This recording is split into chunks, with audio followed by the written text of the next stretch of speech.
Provérbios capítulo 3, nós vamos ler a partir do versículo 13. Bem-aventurado o homem que acha sabedoria e o homem que adquire o conhecimento, porque é melhor a sua mercadoria do que artigos de prata e maior o seu lucro do que o ouro mais fino. Mais preciosa é do que os rubis, e tudo que mais possas desejar não se pode comparar a ela. Vida longa de dias está na sua mão direita, e na esquerda riquezas e honra. Os seus caminhos são caminhos de delícias, e todas as suas veredas de paz. É a árvore de vida para os que dela tomam, e são bem-aventurados todos os que a retêm. O Senhor, com sabedoria, fundou a terra, com entendimento preparou os céus. Pelo seu conhecimento se fenderam os abismos, e as nuvens destilam o orvalho. Filho meu, não se apartem essas coisas dos teus olhos, guarda a verdadeira sabedoria e o discernimento, porque serão vida para a tua alma e adorno para o teu pescoço. Então andarás confiante pelo teu caminho, e o teu pé não tropeçará. Quando te deitares, não temerás, ao contrário, o teu sono será suave ao te deitares. Não temas o pavor repentino, nem a investida dos perversos quando vier, porque o Senhor será a tua esperança. Guardará os teus pés de serem capturados. Não deixes de fazer o bem a quem o merece, estando em tuas mãos a capacidade de fazê-lo. Não digas ao teu próximo, vai e volta amanhã que tu darei, se já o tens contigo. Não maquines o mal contra o teu próximo, pois que habita contigo confiadamente. Não contendas com alguém sem causa, se não te fez nenhum mal. Não tenhas inveja do homem violento, nem escolhas nenhum dos seus caminhos. Porque o perverso é abominável ao Senhor, mas com os sinceros ele tem intimidade. A maldição do Senhor habita na casa do ímpio, mas a habitação dos justos abençoará. Certamente ele, o Senhor, escarnecerá dos escarnecedores, mas dará graça aos humildes. Os sábios herdarão honra, mas os loucos tomam sobre si vergonha. Amém. Até aqui. Você sabe qual é uma das características mais difíceis de ser encontrada nas pessoas nos dias de hoje? Você sabe aquilo que está cada vez mais ausente, aquilo que é cada vez mais raro na vida das pessoas? Existem muitas coisas que estão ausentes, existem muitas coisas que atualmente são raras na vida das pessoas, mas uma delas, uma das mais importantes, é a coerência. A maioria das pessoas hoje não é coerente. A grande maioria das pessoas não é mais coerente. A coerência é a capacidade que a pessoa tem de viver e agir de acordo com aquilo que ela pensa e fala. Ela pensa de um jeito, ela fala daquele jeito e ela vive daquele jeito. Ela é coerente. Já a pessoa incoerente é a pessoa que diz, faça o que eu digo, mas não faça o que eu faço. Essa é a pessoa incoerente. Ela diz uma coisa, mas ela vive não de acordo com aquilo que ela fala, ela vive de acordo com outro padrão. Ela quer que as pessoas vivam de acordo com aquilo que ela diz, mas ela mesma não se submete a esse padrão que ela exige das outras pessoas. Agora, é de se esperar a incoerência de determinadas pessoas em certos ambientes. Nós esperamos a incoerência de determinadas pessoas. Por exemplo, ainda que isso não seja muito bom para nós, mas nós esperamos incoerência dos nossos líderes políticos. Nós esperamos que eles se elejam com um discurso e depois de eleitos façam outra coisa, diferente daquilo que eles falaram. Nós esperamos isso. Nós estamos acostumados a isso e nós esperamos isso deles. Mas nós jamais deveríamos esperar incoerência daqueles que são filhos de Deus. Os filhos de Deus jamais deveriam de ser incoerentes. Os filhos de Deus jamais deveriam de ser aquele tipo de pessoa que diz, faz o que eu digo, mas não faz o que eu faço. O Filho de Deus deve ser a pessoa que diz, faz o que eu digo, porque eu também faço o que eu digo.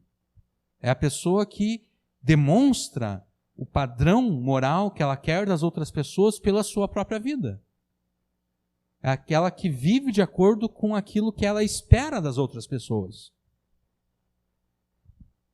E isso é assim porque Deus não espera incoerência dos seus filhos. Deus espera que os seus filhos sejam coerentes. Deus espera que seus filhos sejam coerentes com aquilo que Ele determinou na sua palavra. É isso que Deus espera dos seus filhos. Porque o próprio Deus não é incoerente.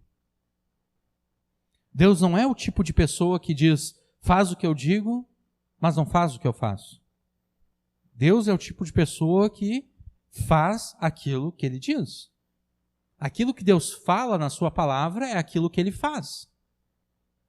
Deus é completamente coerente nos seus pensamentos, nas suas palavras e nas suas ações, e Deus espera que os seus filhos sejam, da mesma forma, coerentes nos seus pensamentos, palavras e ações. E o problema é que muitas vezes nós, que somos filhos de Deus, nós somos incoerentes com relação à própria coerência. Nós perdoamos as nossas incoerências com os outros, mas nós não perdoamos a incoerência dos outros contra nós. Muitas vezes nós somos assim. Nós não vemos nenhum problema em mentirmos, em enganarmos. Nós vemos nenhum problema em roubarmos as pessoas, em fazermos o mal para as pessoas. Mas nós ficamos chateados e brabos quando as pessoas mentem para nós, quando as pessoas nos enganam, quando as pessoas roubam de nós, quando as pessoas fazem o mal para nós. Esse é um perigo que muitas vezes os filhos de Deus correm de serem incoerentes. Mas você que diz ser filho de Deus, você jamais deve permitir-se ser incoerente.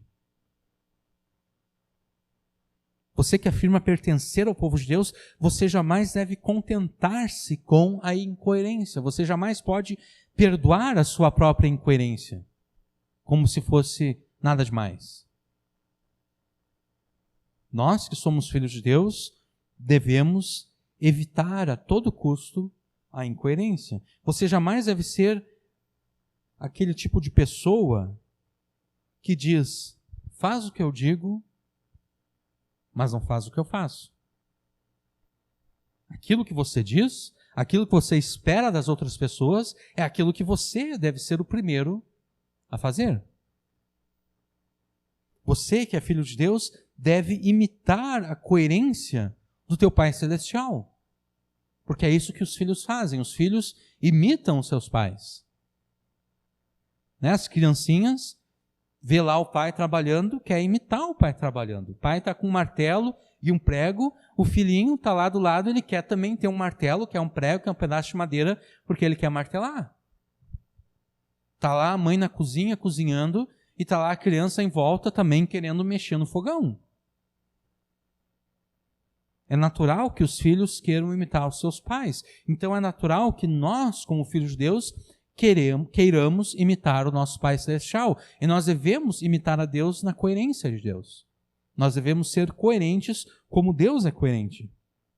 Você que é filho de Deus deve pensar, falar e agir conforme a palavra de Deus te ensina. A palavra de Deus nos diz como nós devemos pensar. A palavra de Deus nos diz como nós devemos falar. A palavra de Deus nos diz como nós devemos agir. E é dessa forma que nós devemos pensar, falar e agir, conforme aquilo que a palavra de Deus nos ensina. Então, como é que você se verá livre da incoerência? Como é que você será treinado a ser coerente nos pensamentos, palavras e ações? Como é que você vai aprender a pensar, falar e agir em conformidade a tudo aquilo que Deus ensina e ordena na sua palavra? buscando a sabedoria de Deus, em primeiro lugar, e em segundo lugar, obedecendo a sabedoria de Deus. É isso que nos ensinam esses versículos que nós lemos. Os versículos que nós lemos aqui nos mostram que essa é a responsabilidade dos filhos de Deus. Buscar a sabedoria de Deus e obedecer a sabedoria de Deus, praticar a sabedoria de Deus. E nesses versículos aqui que nós lemos, nesse texto, nós temos a promessa que se nós buscarmos a sabedoria de Deus, Deus vai nos enriquecer com a sua sabedoria. Se nós de fato buscarmos a sabedoria de Deus, Deus vai nos dar a sua sabedoria, Deus vai nos fazer ricos na sua sabedoria. E se nós obedecermos à sabedoria de Deus, pela sua sabedoria, Deus vai nos abençoar. É isso que esses versículos também nos ensinam. Então, como um filho de Deus, imite a coerência do teu Pai Celestial. Busque a sabedoria de Deus e a obedeça, e você será enriquecido com ela e por ela abençoado. O versículo 13 nos informa qual é o primeiro passo para que, como filhos de Deus que somos, sejamos coerentes com a fé que professamos em Jesus. E esse primeiro passo é achar a sabedoria, é adquirir o conhecimento. É isso que o versículo 13 nos diz. Bem-aventurado o homem que acha a sabedoria e o homem que adquire o conhecimento. Nesse versículo aqui, no original hebraico, sabedoria é a capacidade de compreender. Sabedoria é a capacidade de compreender e assim ter habilidade para viver nesse mundo, o que implica que nós aderimos a um padrão moral absoluto, a um padrão moral definido. E conhecimento é a compreensão, é a percepção, é a sabedoria, ou seja, é a capacidade de discernir um curso de ação correto de uma ação que seja errada. Isso é conhecimento. É saber numa circunstância da vida o que nós devemos fazer, o que é certo e o que é errado fazer naquela circunstância ali. Quem de nós aqui já achou alguma moeda enquanto nós caminhávamos pela rua? Acho que todos nós já achamos alguma moeda. 5 centavos, 10 centavos, 50 centavos, R$1. Alguns de nós até acharam dinheiro mesmo, né? Uma nota de 2, uma nota de 5, uma nota de 10. Todos nós, já aconteceu isso conosco. E a gente poderia pensar que achar a sabedoria seja isso. Seja algo que ocorre ao acaso. Nós estamos caminhando por aí e de repente a gente tropeça e daí a gente olha para trás para ver onde a gente tropeçou e a gente vê que a gente tropeçou na sabedoria. A gente achou a sabedoria. Mas não é isso que esse versículo aqui está nos dizendo. Nós não achamos a sabedoria como se tivéssemos já achado uma moeda no chão. O verbo achar aqui tem um sentido de descobrir algo por meio da investigação e do esforço. Achar aqui não é achar ao acaso. Achar aqui é empreender esforço na investigação de algo. No caso da sabedoria. Quem acha a sabedoria, segundo os termos desse versículo aqui, teve que se esforçar para achar a sabedoria. Teve que investigar a sabedoria. Teve que investir tempo, teve que investir recursos na obtenção da sabedoria. Quem anda descuidado por aí, jamais achará a sabedoria do mesmo que essa pessoa acha uma moeda de 50 centavos, por exemplo. Quem não empreende nenhum esforço, quem não investe tempo, quem não investe recursos na investigação da sabedoria, jamais vai achar a sabedoria. A sabedoria deve ser procurada com esforço, com empenho.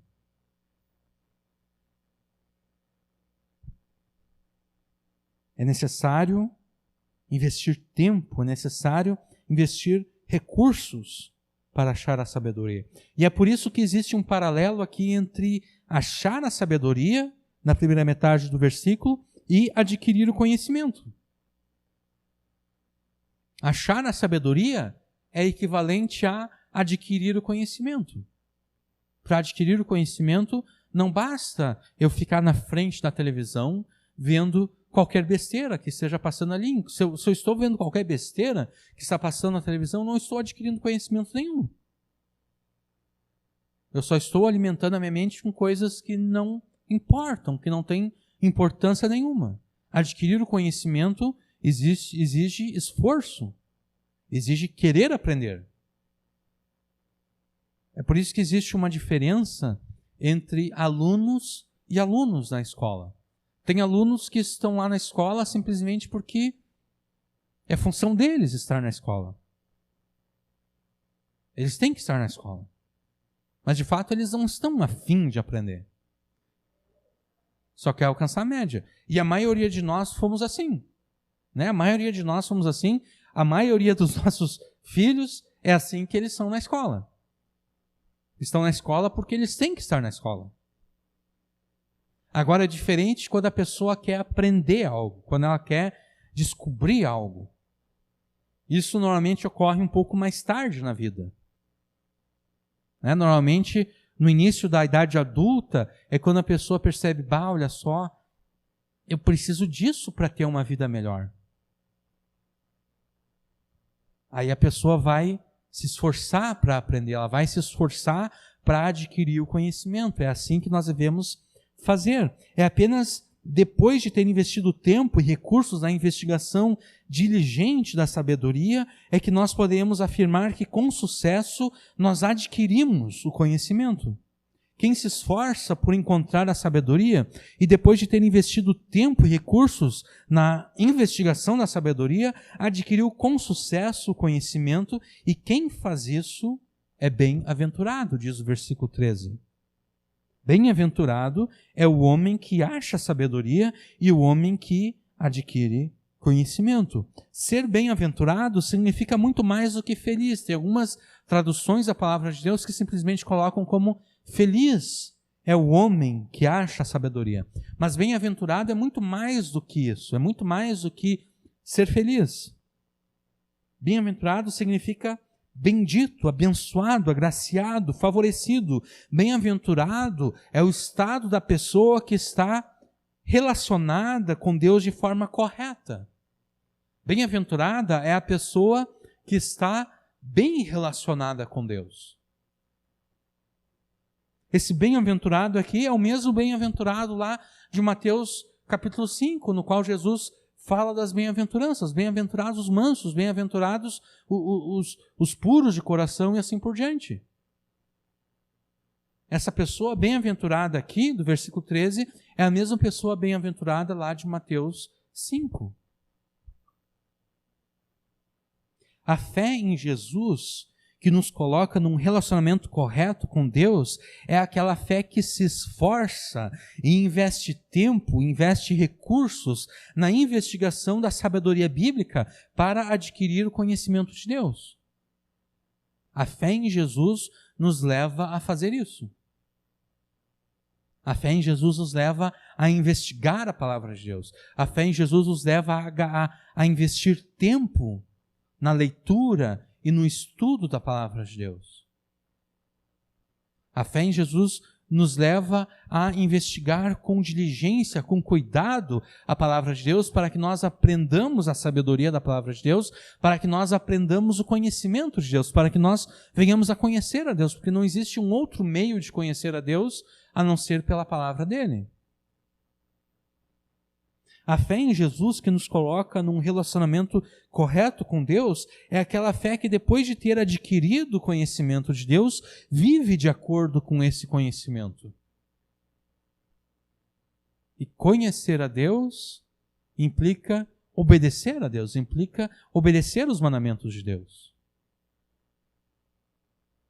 A palavra de Deus é o padrão ao qual nós devemos aderir é o padrão ao qual nós devemos obedecer para que tenhamos a capacidade de compreender e assim termos habilidade para viver, que é a definição de sabedoria. É a palavra de Deus que nos dá a capacidade de discernir um curso de ação correto de uma ação que é errada. Quando nós nos encontramos num dilema em que a gente não sabe o que fazer, a gente não sabe o que é certo e o que é errado, é a palavra de Deus que nos dá a resposta. Mas por que nós deveríamos investir tempo e recursos na investigação da sabedoria de Deus para adquirirmos o conhecimento de Deus e da sua vontade na palavra? Por que nós deveríamos fazer isso? Os versículos 14 e 15 nos respondem por quê. Porque é melhor a sua mercadoria, a mercadoria da sabedoria, do que artigos de prata, e maior o lucro da sabedoria do que o ouro mais fino. Mais preciosa é a sabedoria do que os rubis.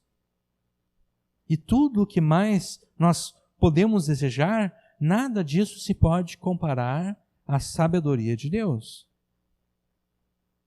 Nós devemos investir tempo, recursos na investigação da sabedoria de Deus, adquirindo o conhecimento de Deus e da sua vontade na sua palavra, porque a sabedoria de Deus e o conhecimento de Deus, que Ele mesmo nos revelou na sua palavra, são mais valiosos, são mais lucrativos do que qualquer commodity ou qualquer ativo precioso e raro. A gente poderia investir em ouro, a gente poderia investir em prata, a gente poderia investir em petróleo, a gente poderia investir em urânio. E nós teríamos bastante lucro. Mas a sabedoria de Deus nos dá um lucro superior a todo lucro financeiro que nós poderíamos ter com o ouro, com a prata, com o petróleo e qualquer outro commodity, qualquer outra commodity, qualquer outro ativo que nós poderíamos ter. Investir tempo e recursos na obtenção da sabedoria e conhecimento de Deus é mais lucrativo do que investir em ouro ou prata, nos diz o versículo 14.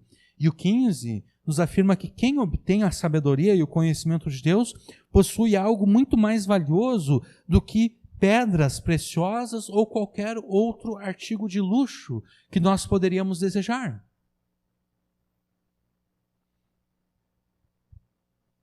Quando nós investimos em qualquer commodity, em qualquer ativo precioso, nós arriscamos perder o investimento porque o mercado de ações é volátil. Né? Ora a bolsa sobe, ora a bolsa cai. Ora o real se valoriza diante do dólar, ora o real se desvaloriza diante do dólar. Agora nós estamos com o dólar valendo R$5 e pouco, mais do que 5,50. Então, quando nós investimos em commodities, em ativos, nós sempre corremos o risco de perdermos esse investimento. Mas a sabedoria e o conhecimento de Deus, que estão alicerçados na sua palavra, são investimentos certos, que jamais falham e nunca perdem o seu valor, porque eles são a própria verdade infalível de Deus. A sabedoria de Deus, ela nunca perde o valor dela. O petróleo, o barril do petróleo, ora está valendo bastante, ora está valendo pouco. Mas a palavra de Deus nunca perde o seu valor. A sabedoria de Deus nunca perde o seu valor. O conhecimento de Deus nunca desvaloriza. O conhecimento de Deus jamais falha. Se nós investimos na sabedoria de Deus, se nós investimos no conhecimento de Deus, nós jamais vamos perder o nosso investimento. Pelo contrário, o nosso lucro vai aumentar cada vez mais. Mas qual é o lucro que a sabedoria de Deus nos proporciona quando nós colocamos em prática a sabedoria nas nossas vidas? Quais são as vantagens que o conhecimento de Deus nos oferece quando os praticamos? Os versículos 16 e 18, 16 a 18, nos dão as respostas a essas perguntas. Nós temos o seguinte, os versículos 16 até o 18. Vida longa de dias está na mão direita da sabedoria de Deus, e na esquerda riquezas e honra. Os caminhos da sabedoria são caminhos de delícia, e todas as suas veredas são veredas de paz. A sabedoria é árvore de vida para os que dela tomam, e são bem-aventurados todos os que a retêm. A sabedoria de Deus nos dá como lucro, nos dá como vantagem vida longa, riquezas e honra, vida agradável e cheia de paz, vida eterna e bem-aventurança eterna.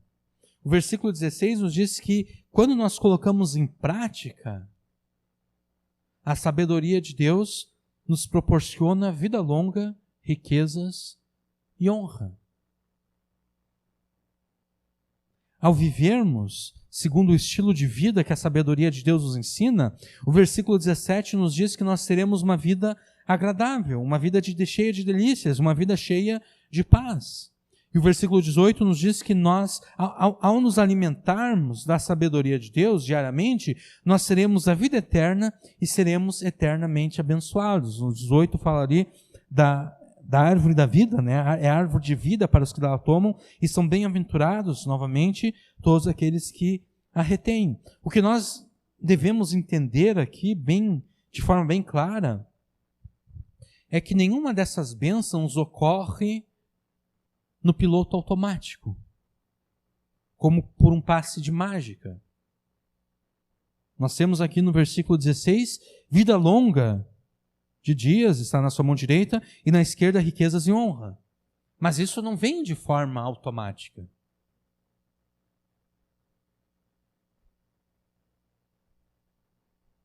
Nós queremos ter vida longa, nós queremos ter riquezas, nós queremos ter honra, então nós devemos obedecer à sabedoria de Deus.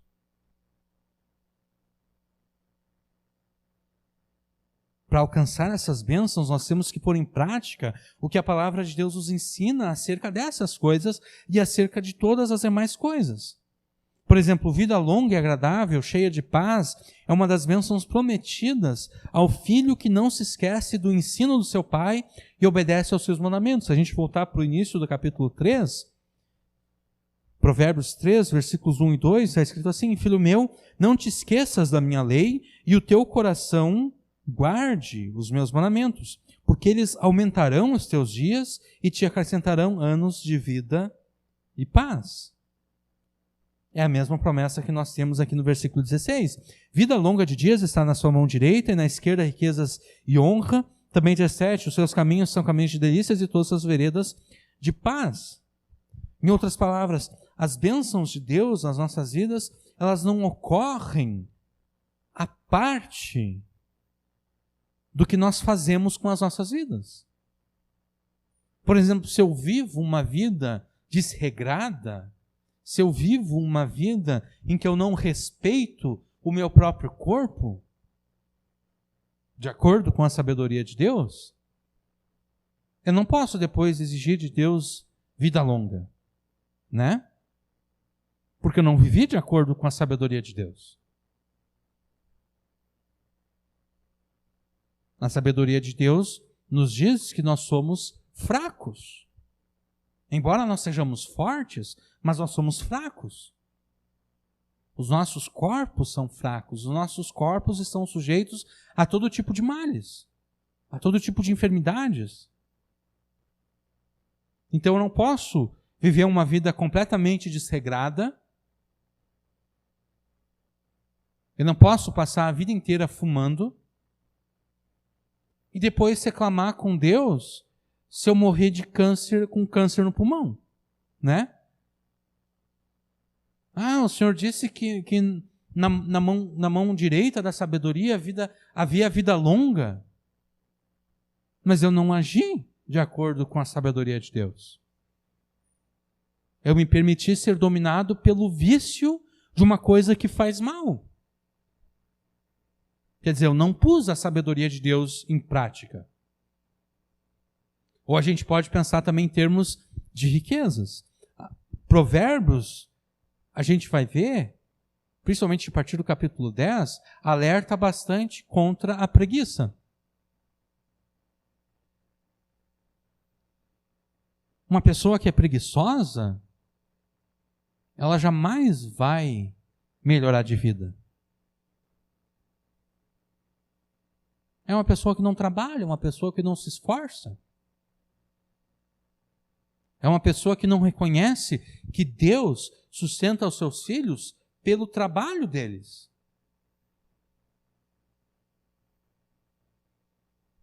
Ou ainda, talvez a pessoa até trabalhe, mas ela não age com sabedoria. Ela coloca o dinheiro dela fora em coisas que não tem valor nenhum. Um dos profetas fala de gastar o dinheiro naquilo que não é pão. Obviamente, ali ele está falando de um aspecto espiritual. Né? Gastar dinheiro naquilo que não é pão. No caso, o profeta ali está falando de investir recursos naquilo que não pode trazer vida eterna de fato. Mas tem um princípio ali. Se eu trabalho duro, mas depois eu pego o dinheiro que eu recebo e jogo ele fora em coisas que não têm importância nenhuma, se eu não economizo, se eu não invisto aquilo que eu consigo economizar, eu nunca vou melhorar de vida, eu nunca vou ter essas riquezas aqui. Porque, obviamente, riquezas aqui, a gente vê um versículo como esse e a gente logo pensa na teologia da prosperidade, que Deus vai fazer todo mundo virar milionário da vida para a noite. Mas não é assim que funciona.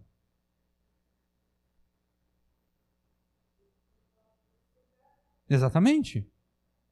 Até porque, se eu tenho um determinado emprego, e esse emprego paga para mim no máximo 2, 3 mil reais por mês, eu posso melhorar de vida se eu souber administrar esse dinheiro, se eu souber gastar naquilo que é necessário, se eu souber economizar, se eu souber investir aquilo que eu estou economizando, eu posso melhorar de vida. Mas dificilmente com esse salário de 2, 3 mil reais, dificilmente eu vou me tornar um bilionário. Né? Dificilmente isso vai acontecer. Então, obviamente, que essas riquezas aqui é algo relativo. Se eu tenho um emprego que paga bem, e paga bem mesmo, se eu ganho 10 mil por mês, se eu ganho 20 mil por mês, é uma coisa. Se eu ganho 1.000, 2.000, 3.000 por mês, é outra coisa. Mas eu nunca vou conseguir exigir, vamos colocar dessa forma, eu nunca vou conseguir exigir de Deus o cumprimento da promessa dele aqui, de que na mão esquerda da sabedoria existem riquezas e honra, se eu não obedeço aquilo que a palavra de Deus diz acerca do dinheiro. Que eu não devo colocar fora, que eu não devo ser preguiçoso, que eu devo trabalhar.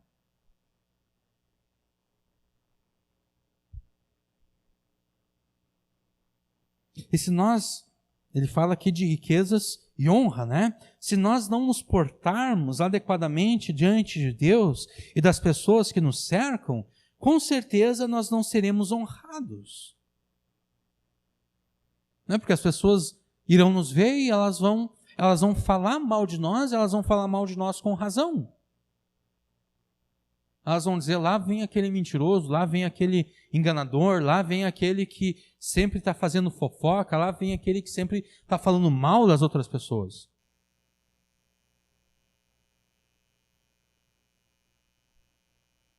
Para mim ter honra, para mim ser honrado pelas pessoas, é necessário que eu me porte de uma determinada maneira. É necessário que eu obedeça a sabedoria de Deus. E obviamente também tem outro lado também, né? Porque ao obedecer à sabedoria de Deus, eu vou viver piedosamente em Cristo Jesus. E Paulo diz que quem vive piedosamente em Cristo Jesus será perseguido. Então, na verdade, a gente sempre vai ter pessoas que vão gostar de nós e sempre vai ter gente que não vai gostar de nós.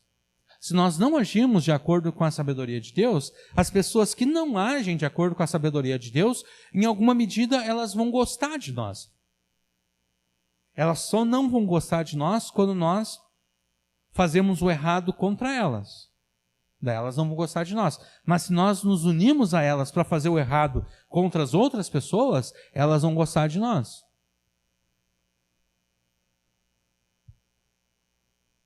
Mas se nós vivermos piedosamente em Cristo Jesus, de acordo com a sabedoria de Deus, aqueles que vão gostar de nós são aqueles que também vivem piedosamente em Cristo Jesus, são aqueles que também se comportam de acordo com a sabedoria de Deus. Então, desses nós seremos honrados, desses nós receberemos honra. E igualmente, se nós não nos portarmos adequadamente diante de Deus, das pessoas que nos cercam, com certeza nós também não teremos uma vida tranquila.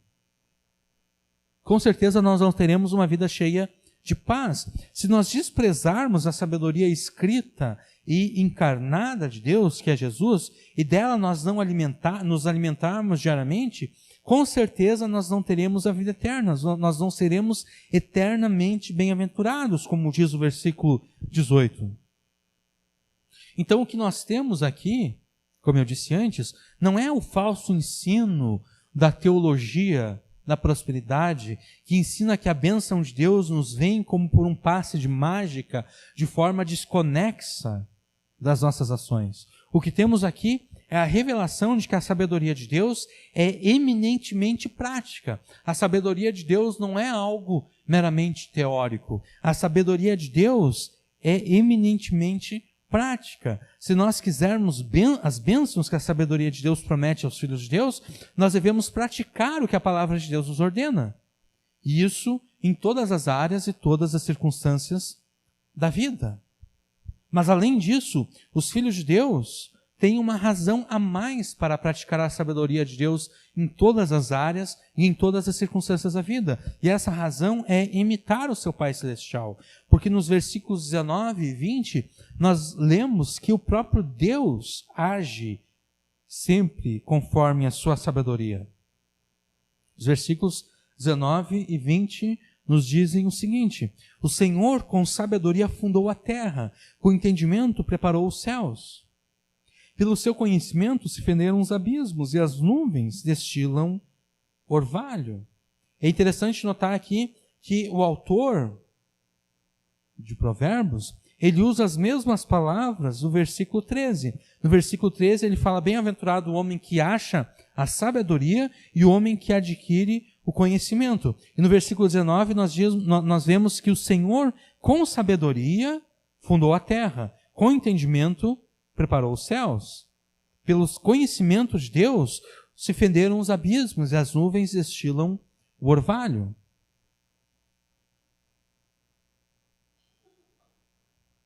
Ao criar todas as coisas que existem, Deus usou a sua sabedoria. A sabedoria de Deus permeia toda a criação. Nós vemos a sabedoria de Deus em cada detalhe do mundo em que nós vivemos. Em cada detalhe do mundo que nós vivemos, nós vemos a sabedoria de Deus. Há algum tempo atrás, talvez há 1 ano ou 2 anos atrás, eu fui pesquisar uma coisa que sempre me incomodava em mim. Eu sempre notei, desde que eu me conheço por gente, eu sempre notava que ao respirar, eu tinha a impressão de que uma das minhas narinas estava mais fechada do que a outra. Sempre notava que uma delas parecia que era mais difícil do ar entrar ali. E eu pensei, eu acho que eu devo ter algum problema, eu acho que eu devo ter alguma doença que causa isso, que sempre uma narina parece estar mais fechada do que a outra. E daí eu fui pesquisar. Eu fui pesquisar no Google, mas na verdade não é desvio. Na verdade, isso é natural em todas as pessoas.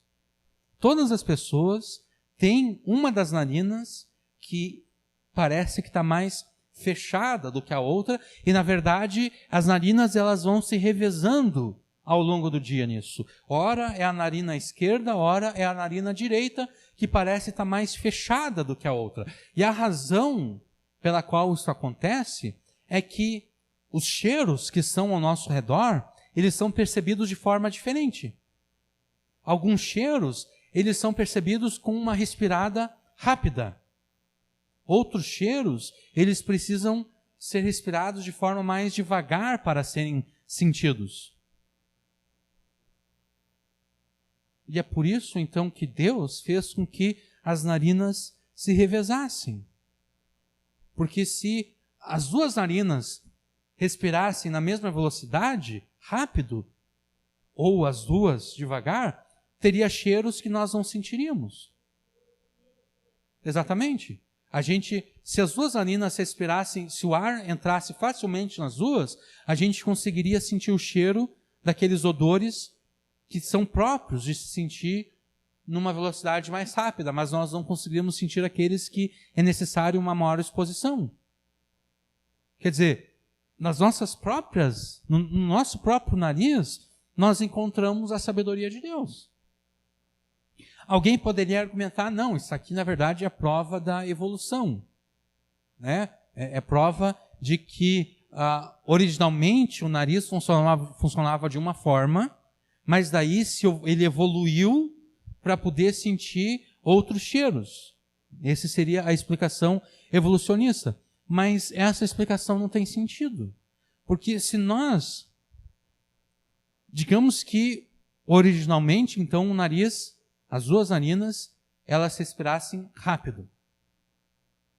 Como a gente nunca teria sentido aqueles cheiros que é necessário uma exposição maior, nós não teríamos conhecimento de que existem outros tipos de cheiros que é necessário uma exposição maior para se sentir. Então, como é que poderia ocorrer a evolução para algo que nós não tínhamos consciência da existência dele e da sua necessidade? E, na verdade, como a gente poderia... É necessário uma inteligência por trás da evolução. Só que toda a teoria da evolução, ela sempre se baseia em algo aleatório. Algo que não tem inteligência por trás. Então, na verdade, a evolução não consegue explicar o funcionamento do nariz. Quando nós vemos o nosso nariz, quando nós usamos os nossos narizes para sentir cheiros e odores, os cheiros e odores que nos cercam, nós vemos aqui a sabedoria de Deus. Você é um dos filhos, você é uma das filhas de Deus. Você diz isso, você afirma ser um filho de Deus, você afirma ser uma filha de Deus. Se você não fosse um filho, se você não fosse uma filha de Deus, por que você viria a este lugar para adorar a Deus, para ouvir a sua palavra, né? Mas de fato, a maior prova de que você é verdadeiramente um filho de Deus, verdadeiramente uma filha de Deus, é o teu desejo de imitar a Deus em todas as coisas, porque é isso que as crianças pequenas fazem, como nós dissemos antes.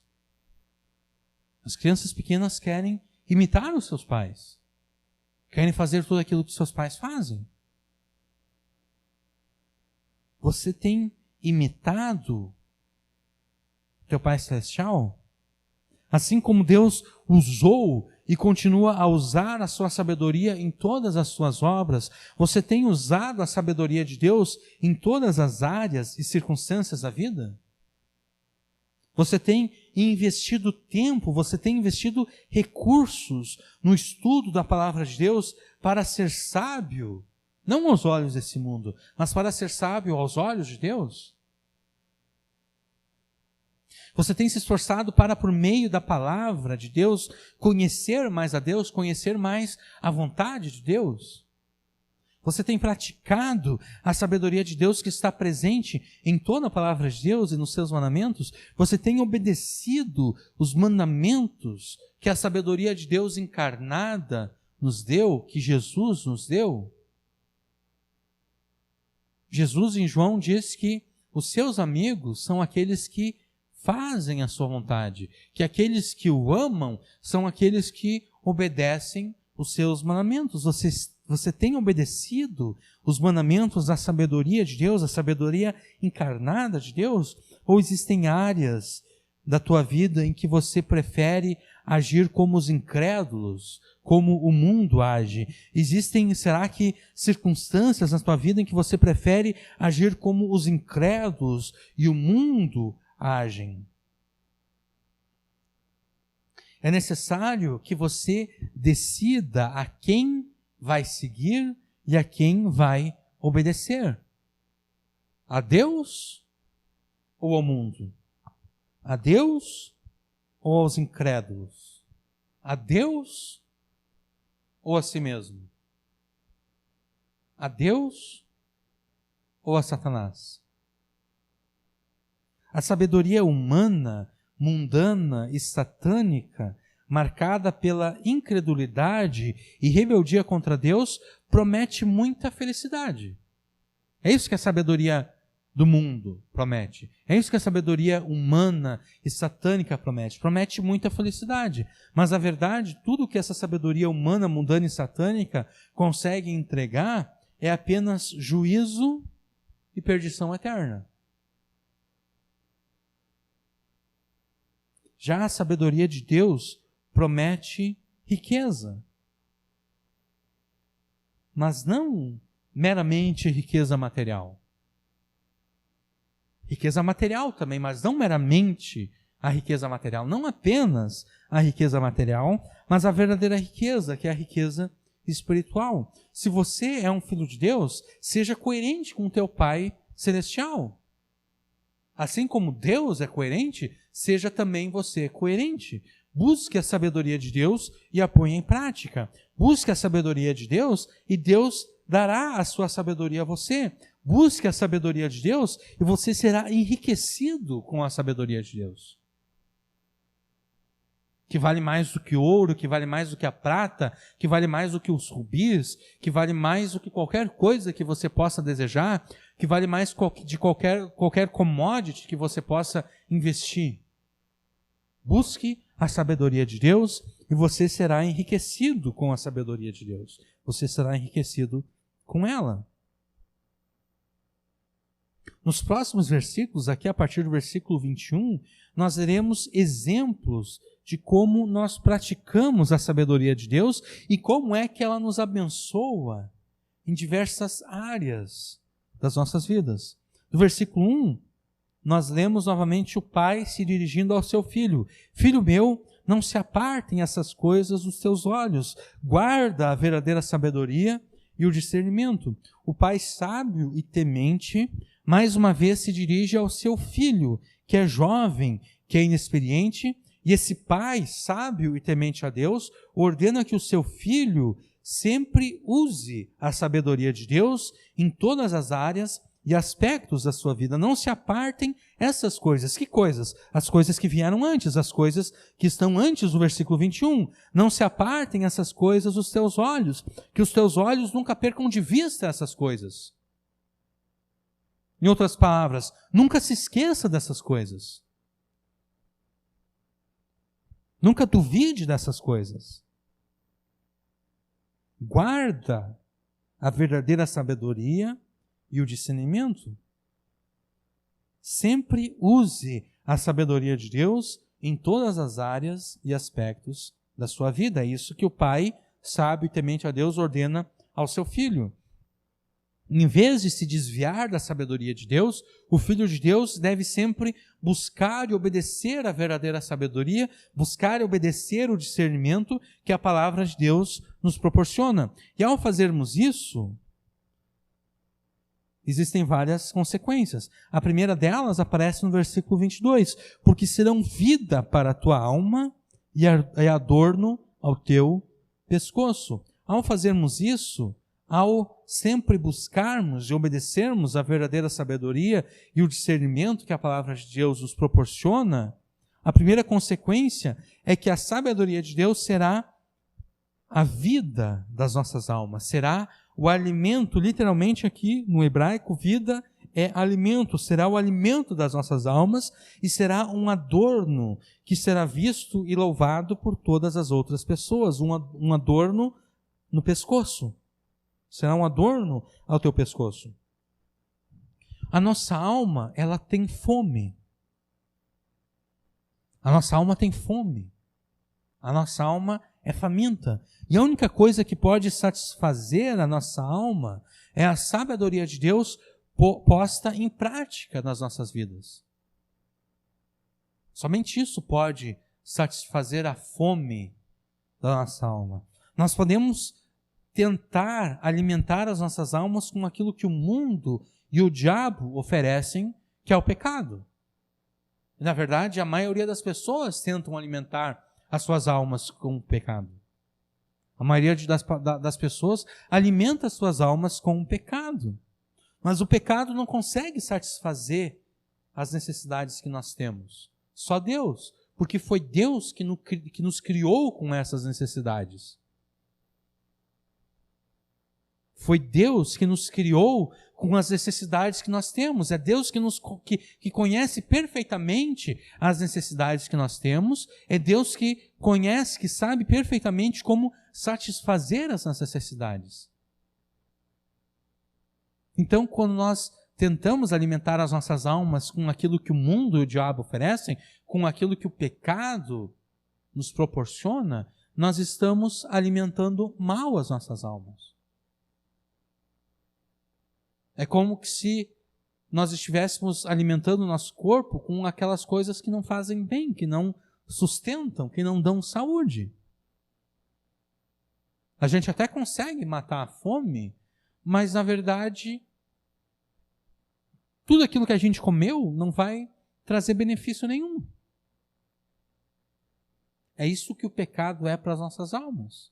Aparentemente, o pecado mata a fome das nossas almas, mas na verdade não traz benefício nenhum para as nossas almas e as nossas almas continuam famintas. É por isso que as pessoas, elas sempre têm a necessidade de cada vez se aprofundar mais no pecado, porque o pecado não satisfaz.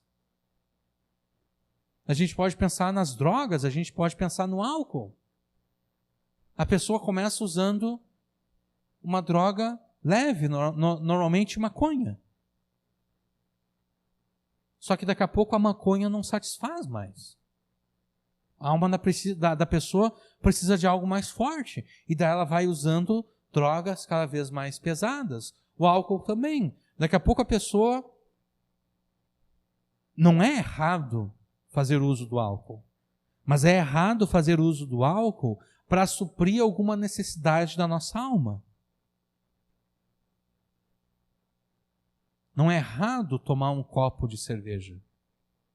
Errado é tomar um copo de cerveja porque a gente acha que aquele copo de cerveja vai alimentar a nossa alma. Aí é errado. E daí a gente precisa de um copo de cerveja. E daí daqui a pouco uma latinha de cerveja já não satisfaz mais. A gente precisa de algo mais forte. A gente precisa de uma cachaça, de um vinho, de alguma coisa que de fato nos deixe entenebrecidos na mente. Cada vez mais daqui a pouco a pessoa se torna um alcoólatra. E a pessoa se torna um alcoólatra porque ela acha que o álcool vai alimentar a sua alma. Que o álcool vai trazer a paz que a sua alma tanto deseja, mas não encontra. E isso a gente se aplica a todo e qualquer outro pecado. As pessoas tentam alimentar as suas almas com o pecado. E como o pecado não sustenta, como o pecado não nos alimenta de fato, a gente precisa cada vez pecar mais e cada vez pecados mais pesados. Só Deus pode satisfazer as necessidades que nós temos.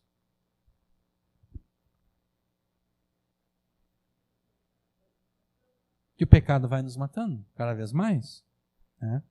O pecado vai cada vez mais nos debilitando, até que daqui a pouco não há mais volta. O pecado nos matou por completo. Somente Deus conhece as necessidades que nós temos. E somente Deus pode satisfazer essas necessidades. E ao obedecer à sabedoria de Deus, quando nós obedecemos à sabedoria de Deus, Deus está satisfazendo as necessidades das nossas almas. Quando nós obedecemos à sabedoria de Deus, Deus está nos dando, na sua sabedoria, aquilo que as nossas almas precisam.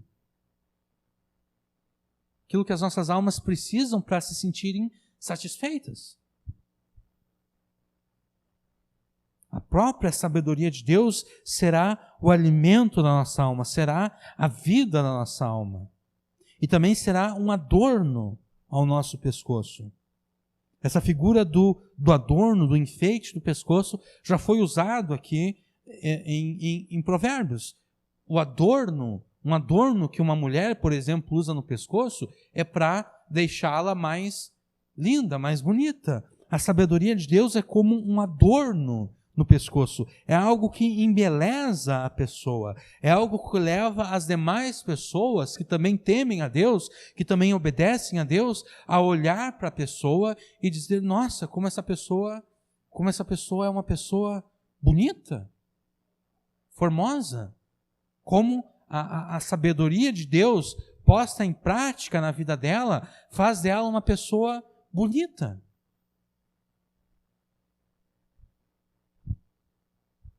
A segunda consequência nós encontramos nos versículos 23 até o 26.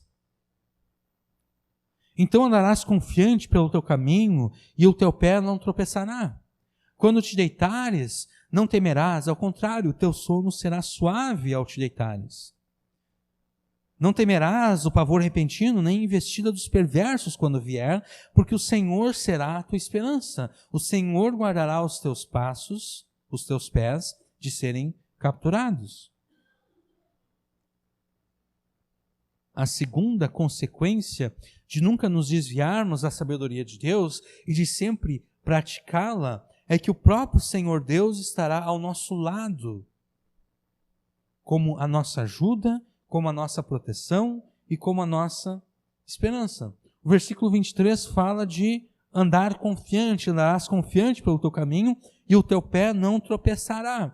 Andar é uma forma metafórica, é uma metáfora que se refere a todas as atividades da vida humana. O andar aqui não é caminhar com os nossos pés, mas é viver. Viverás confiante. A tua vida será uma vida cheia de confiança. E confiança aqui aponta para o tipo de relacionamento que existe entre Deus e o seu povo. O povo de Deus é um povo que tem confiança em Deus. É um povo que anda confiado em Deus. O verbo traduzido aqui por tropeçar quase sempre é usado para falar da maldição de Deus, que leva a tropeçar aqueles que são inimigos de Deus.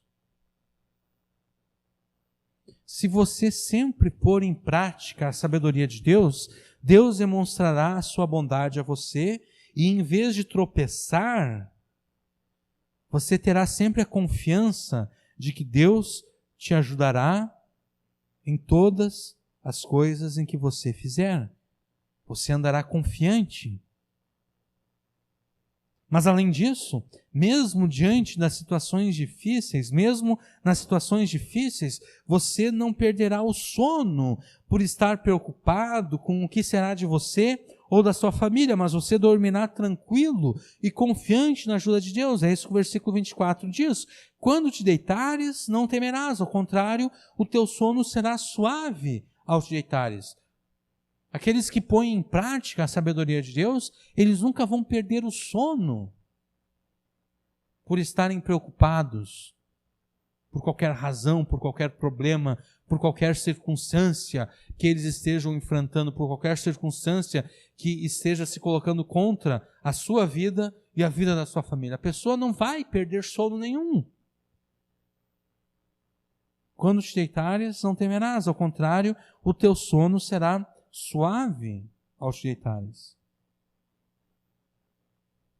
Versículo 25 nos diz que não temerás. Aquele que coloca em prática a sabedoria de Deus não temerá o pavor repentino e nem a investida dos perversos quando vier. Se você colocar em prática a sabedoria de Deus, você não temerá e não ficará apavorado com as tragédias que ocorrem de repente. Porque é assim que as tragédias ocorrem. Toda tragédia que ocorre é uma tragédia que ocorre de repente. Estava tudo bem e de repente já não está mais tudo bem. Agora está tudo mal. Uma tragédia aconteceu. Mas aquele que põe em prática a sabedoria de Deus não temerá e nem ficará apavorado com as tragédias que ocorrem de repente. E também não terá medo dos perversos e daquilo que os perversos podem fazer contra você e contra a tua família.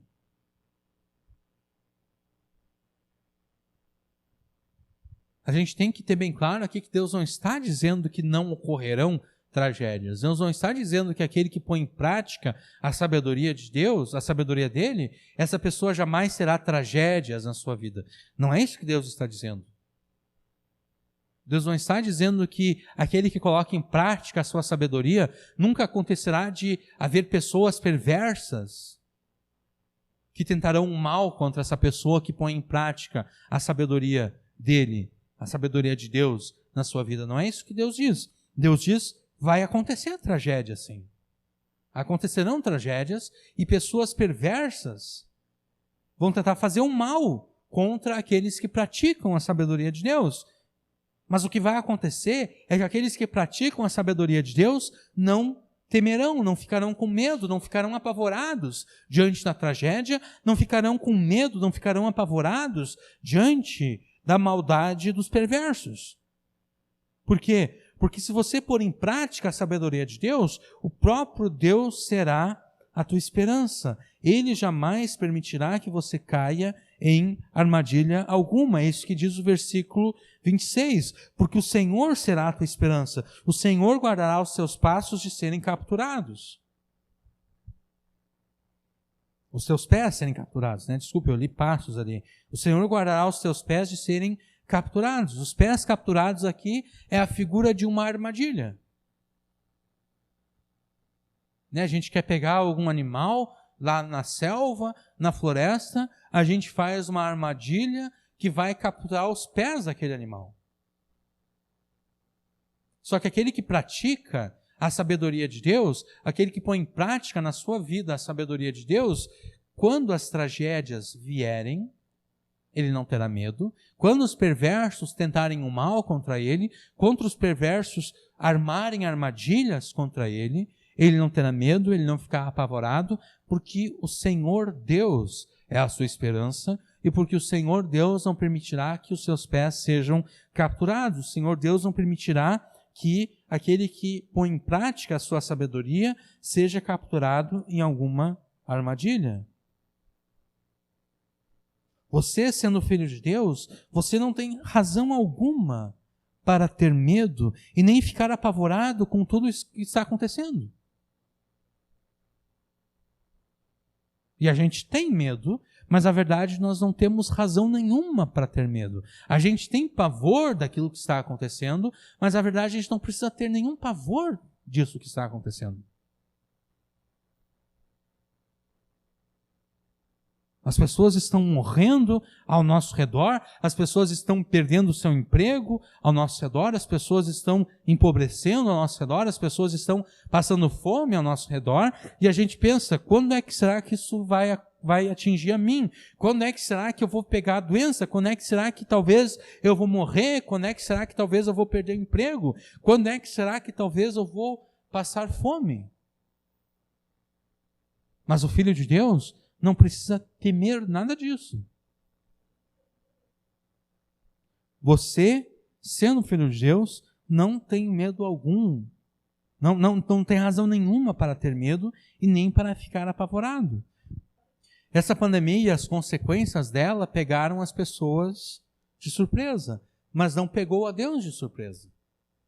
Pelo contrário, foi Deus que determinou tudo aquilo que está acontecendo, tudo isso que está acontecendo, para trazer juízo sobre os incrédulos. A sabedoria mundana e satânica não reconhece isso. A sabedoria mundana e satânica não reconhece a Deus por trás da pandemia e não reconhece Deus por trás das consequências da pandemia. A sabedoria humana e satânica diz que tudo isso está acontecendo por acaso ou que tudo isso está acontecendo por planejamento humano. É isso que a sabedoria humana e satânica dizem. Mas os filhos de Deus, que pensam, falam e vivem segundo a sabedoria do seu Pai, sabem de todas essas coisas. Os filhos de Deus sabem que qualquer coisa que acontece nesse mundo, foi Deus que determinou isso. É Deus que determina todas as coisas que acontecem. Os filhos de Deus que pensam, falam e vivem segundo a sabedoria do seu Pai, sabem disso. Então você não precisa temer essa pandemia e nem as suas consequências. Você tampouco precisa temer a maldade que os perversos fazem, tanto de um lado como de um outro, usando a pandemia como desculpa. Você não precisa ter medo de nada disso.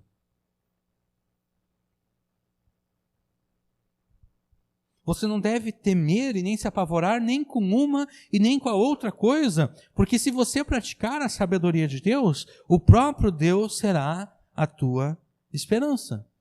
E o que significa ter Deus como a sua esperança? O que significa Deus ser a nossa esperança? Significa reconhecer que as nossas vidas não dependem das circunstâncias desse mundo e nem da bondade ou da maldade dos homens. As nossas vidas não dependem das pessoas serem boas para conosco ou das pessoas serem más para conosco. A nossa vida não depende das circunstâncias desse mundo. A nossa vida não depende se as circunstâncias desse mundo são boas ou se as circunstâncias desse mundo são más. É isso que significa ter Deus como esperança. É isso que significa Deus ser a nossa esperança. Significa que a nossa esperança não está em nada que esse mundo possa nos oferecer. Não está em nada do que as pessoas possam fazer a favor de nós. Isso não quer dizer que nós não sejamos atingidos por esse mundo. Isso não quer dizer que nós não sejamos atingidos por aquilo que as pessoas fazem contra nós, mas a nossa vida não depende disso. A nossa vida não depende das circunstâncias em que vivemos, a nossa vida não depende da bondade das pessoas ou da maldade das pessoas.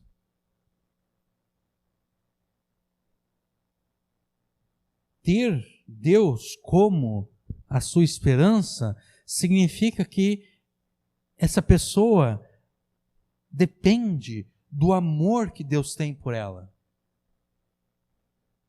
Se Deus é a nossa esperança, isso significa que nós dependemos do amor de Deus por nós.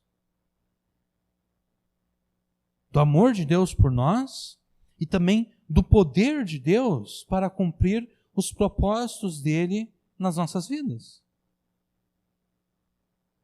Se você viver de acordo com a sabedoria de Deus, o próprio Deus será a tua esperança. Isso significa que o próprio Deus se encarregará de dirigir a tua vida de acordo com o bom propósito dele, e você jamais cairá em armadilha alguma. Os teus pés jamais serão presos. Os teus pés jamais serão capturados. Você jamais cairá em armadilha alguma.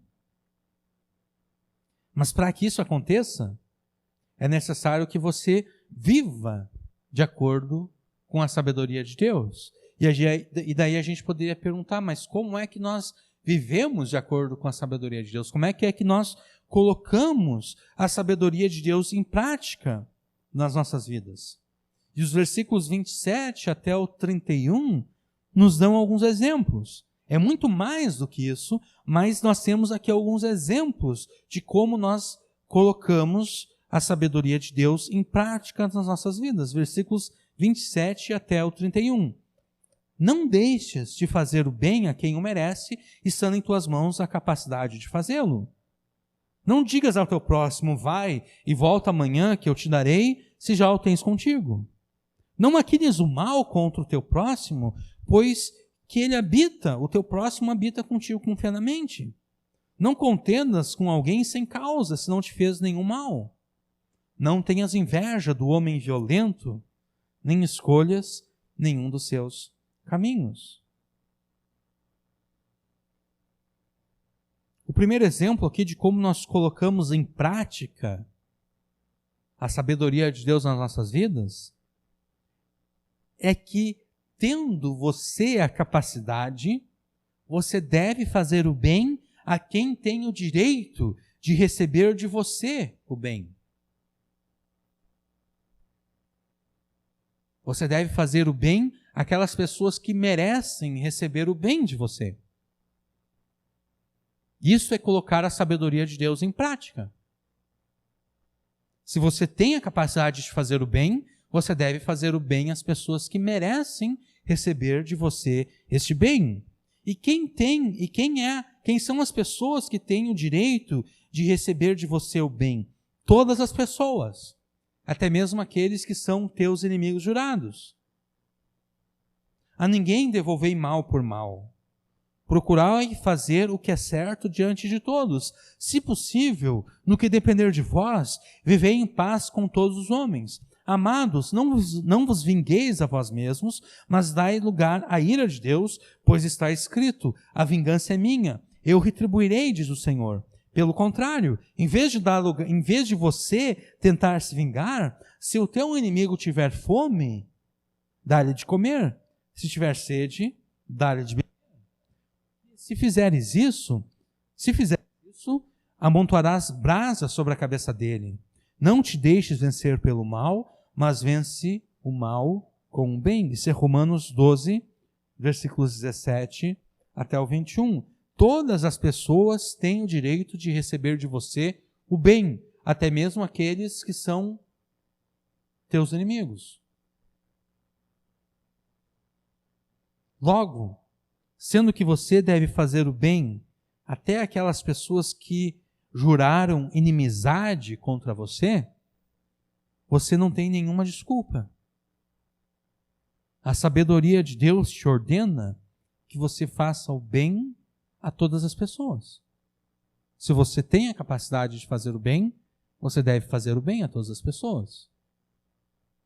Essa é uma das formas como nós colocamos em prática a sabedoria de Deus nas nossas vidas. Fazendo o bem a todas as pessoas. E o versículo 28 está relacionado a isso. O versículo 28 diz, não diga ao teu próximo, vai e volta amanhã que eu te darei, se já o tens contigo. Se você tem condições de fazer o bem agora, não permita que o egoísmo e o egocentrismo te leve a fazer amanhã o que você pode fazer hoje. Aqui está falando acerca de emprestar ou dar alguma coisa a alguém. Se alguém precisa de algo que você tem, e você já tem isso agora, não diga para a pessoa, vai para casa e volta amanhã que eu te dou aquilo que precisa. Não. Já dá agora. Já dá agora aquilo que a pessoa precisa. Não fica adiando a bondade que você deve fazer para aquela pessoa. Não fica adiando o bem que você deve fazer àquela pessoa. Se você pode ajudá-la agora, ajude ela agora. Se você pode dar aquilo que ela precisa agora, dê agora aquilo que ela precisa. Porque amanhã pode ser tarde demais.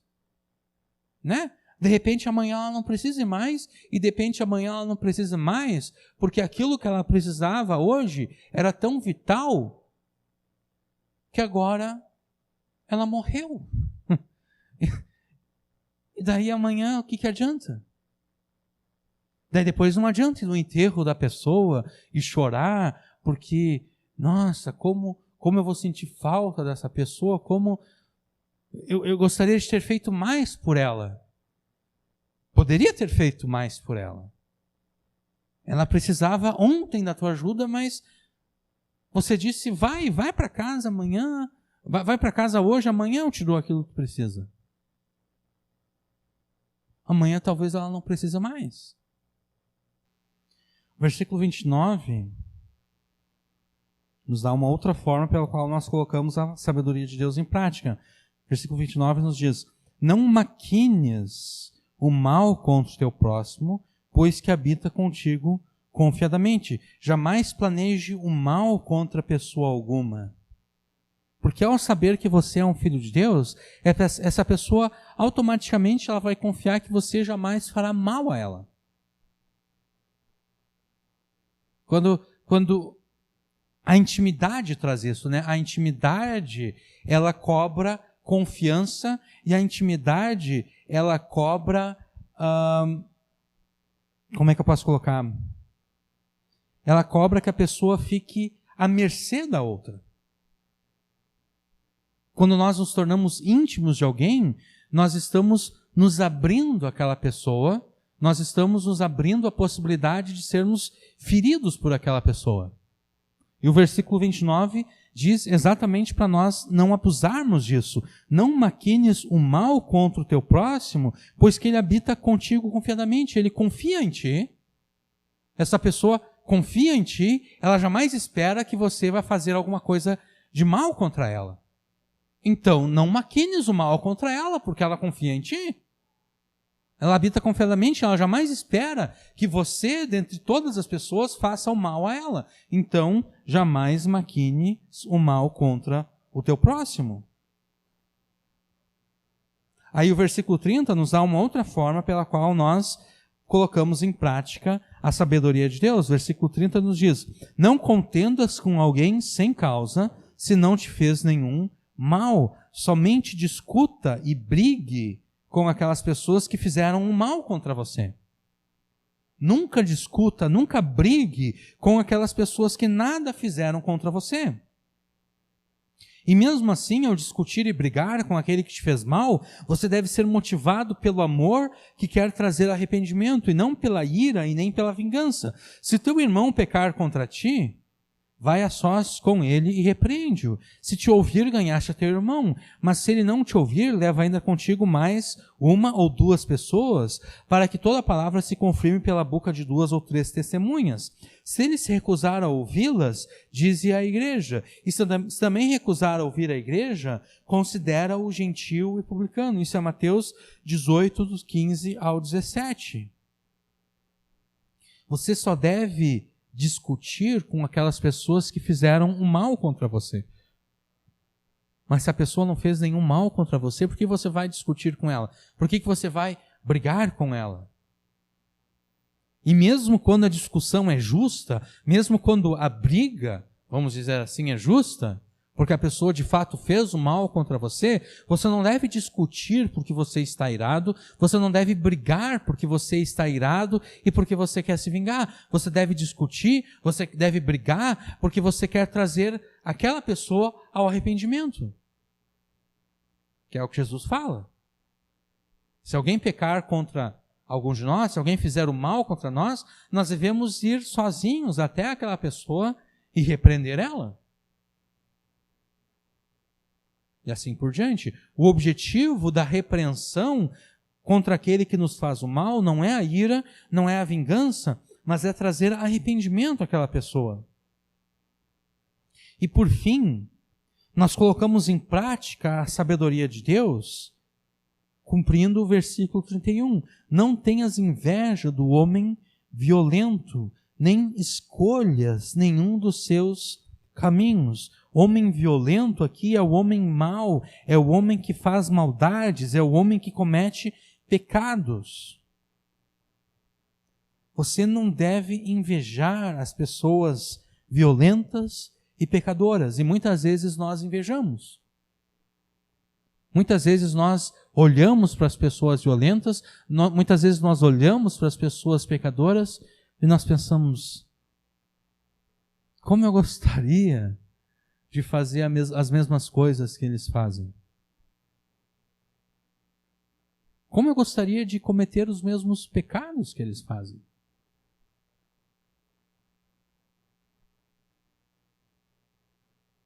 Como eu gostaria de brigar com aqueles que nada fizeram contra mim, como eles brigam.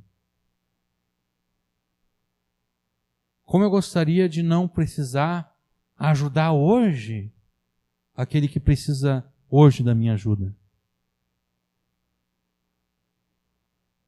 Como eu gostaria de não ter que fazer o bem a todas as pessoas, mesmo aquelas que são inimigas minhas.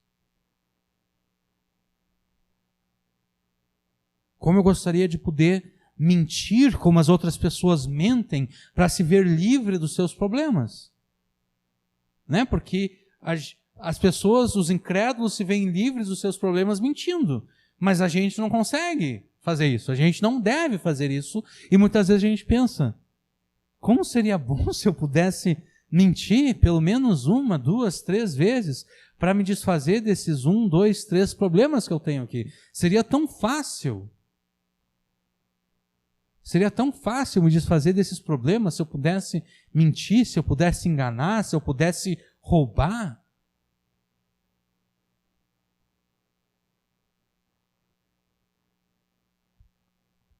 Não tenhas inveja do homem violento, não tenhas inveja do homem e da mulher que cometem pecados. E nem escolhas nenhum dos seus caminhos. Não ambicione o estilo de vida que os homens e mulheres violentos e pecadores vivem. Não queira viver o mesmo estilo de vida que eles vivem.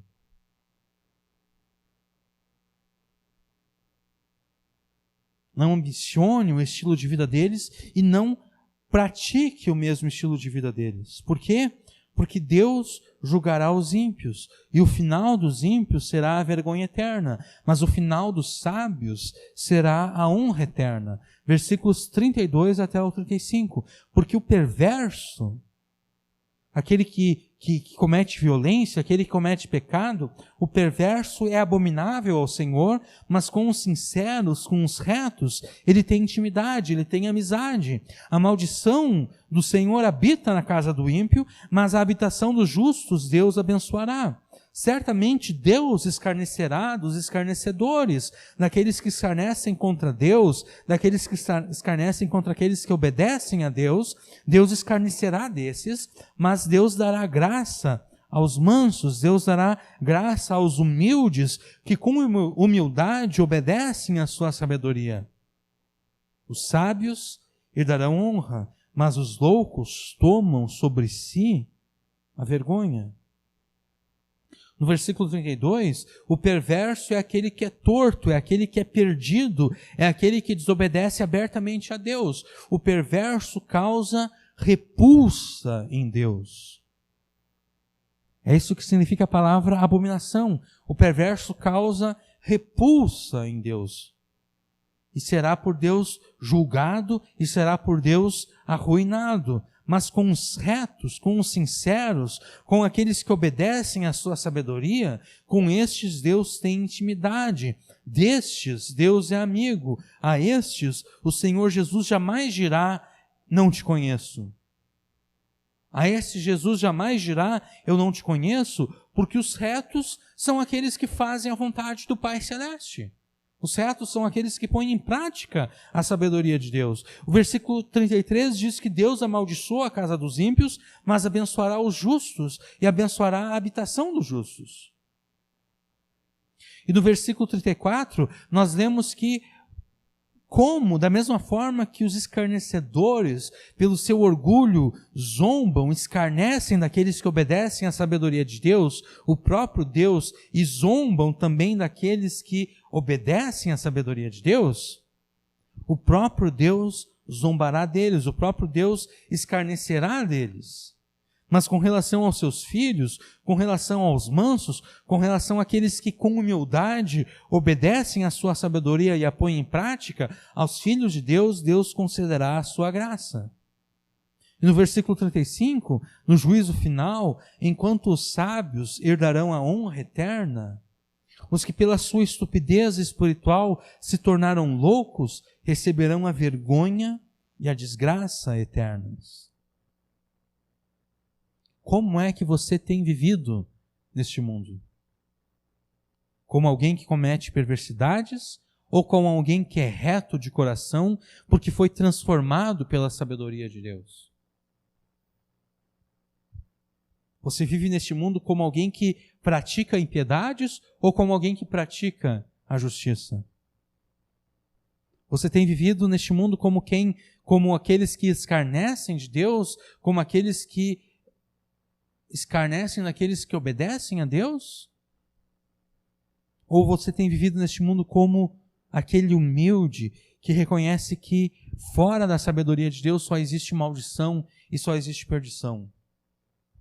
Você tem vivido neste mundo como um louco que despreza a sabedoria de Deus ou como um sábio que é sábio unicamente porque obedece à sabedoria de Deus e jamais desiste dela e sempre a põe em prática? Se você for um ímpio, louco e pecador, você receberá a justiça de Deus pelos pecados cometidos, a vergonha eterna, a desgraça eterna no inferno. Então se arrependa dos pecados e creia em Jesus. Creia na sabedoria de Deus que se fez homem para morrer a morte dos pecadores, para morrer a tua morte, para que você fosse livre da ira santa e justa de Deus. E crendo em Jesus, se arrependa dos seus pecados e se comprometa a sempre obedecer à sabedoria de Deus em todas as circunstâncias e em todas as áreas da vida. Obedeça à sabedoria de Deus e você será abençoado por ela. A coerência é a característica que mais falta às pessoas nos dias de hoje. Mas a coerência não pode faltar na tua vida. A coerência não pode faltar na vida de alguém que é um filho de Deus, de alguém que é uma filha de Deus. E a única forma de você, como um filho de Deus, como uma filha de Deus, ser coerente, a única forma de você ser coerente é você buscar a sabedoria de Deus e você obedecer à sabedoria de Deus. Mas para buscar a sabedoria de Deus, é necessário que você se esforce. Para buscar a sabedoria de Deus, é necessário que você empreenda esforço, é necessário que você invista tempo, é necessário que você invista recursos. Porque você não achará a sabedoria de Deus como alguém acha uma moeda de 5 centavos, andando de forma descuidada por aí. A sabedoria de Deus só é achada por aqueles que a investigam com esforço, com diligência e com profundidade. E ao buscar com diligência a sabedoria de Deus na sua palavra, você será enriquecido com essa sabedoria. Deus te dará a sabedoria que você busca. Você será enriquecido com ela. E ao obedecer à sabedoria, você será por ela abençoado. Mas como é que você poderá obedecer à sabedoria de Deus? Como é que você colocará a sabedoria de Deus em prática? Você obedecerá à sabedoria de Deus ao se recusar a cometer qualquer pecado. Você obedecerá à sabedoria de Deus ao sempre fazer o bem a todas as pessoas, mesmo aqueles que são inimigos teus. Você colocará a sabedoria de Deus em prática ao nunca planejar o mal contra ninguém. Você colocará a sabedoria de Deus em prática ao nunca discutir e nunca brigar com aquele que não te fez mal algum. Você obedecerá à sabedoria de Deus ao discutir contra aquele que te fez mal, mas não para se vingar, não para retribuir o mal, mas para conduzir essa pessoa ao arrependimento. Você obedecerá à sabedoria de Deus, você colocará a sabedoria de Deus em prática ao jamais invejar os pecadores. Você colocará a sabedoria de Deus em prática ao jamais desejar cometer os mesmos pecados daqueles que se rebelam contra Deus, ao jamais, de fato, cometer esses mesmos pecados. Se você fizer todas essas coisas, se você se esforçar para adquirir a sabedoria de Deus e para pô-la em prática, Deus será a tua ajuda, Deus será a tua proteção, Deus será a tua esperança. E você não terá mais razão para ter medo de nada e de ninguém neste mundo. Você não mais perderá o sono, você dormirá tranquilamente. Você não terá mais medo das tragédias que ocorrem de repente. Você não terá mais medo da maldade dos homens, porque você reconhece que nenhuma dessas coisas está fora do controle de Deus e que Deus jamais permitirá que você caia em alguma armadilha. Se você obedecer à sabedoria de Deus, Deus te ajudará em todas as coisas. Se você colocar a sabedoria de Deus em prática, você sempre terá calma e paz, mesmo em meio às circunstâncias mais difíceis da vida. E mesmo quando as tragédias vierem, mesmo quando os ímpios tentarem fazer o mal contra você, Deus não permitirá que o medo tire de você a confiança que você tem nele. Deus será a tua esperança em todas as coisas. Deus te dará sabedoria para que você tenha uma vida longa e abençoada. Deus será o teu íntimo e o teu amigo. Deus abençoará a tua casa e a tua habitação. Deus te dará a sua graça e, por fim, você receberá a herança eterna dos sábios. Você receberá a honra e você receberá a vida eterna. Busque a sabedoria de Deus e você será enriquecido com ela. Obedeça à sabedoria de Deus e você será abençoado por ela. Amém.